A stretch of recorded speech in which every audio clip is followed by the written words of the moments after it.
हातकणंगले तालुक्यातील रेंदाळ इथं महसूल विभागानं धडक कारवाई केली आहे।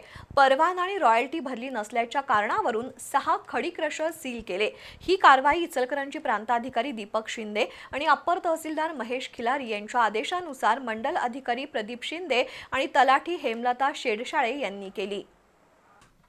हातकणंगले तालुक्यातील रेंदाळ इथल्या कर्नाटक रस्त्यावर असलेल्या आणि लक्ष्मीनगर वसाहतीत असलेल्या खडी क्रशरवर कारवाई करण्यात आली।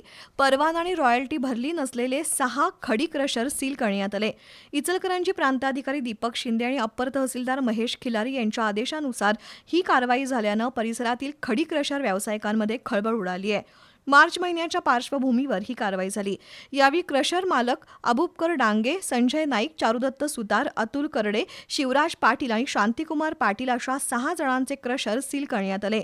या कारवाईत हुपरी मंडल अधिकारी प्रदीप शिंदे आणि तलाठी हेमलता शेडशाळे, सयाजी खानविलकर यांनी घटनास्थळी पंचनामा केला। या कारवाईप्रमाणेच रेंदाळ कालवा, येळगुड हद्दीतील व्यंकटेश सूतगिरणी, पंचतारांकित वसाहत कालवा या ठिकाणी बेकायदेशीरपणे सुरू असलेल्या मुरुम आणि माती उत्खनन करणाऱ्यांवर कारवाईची मागणी होतीये।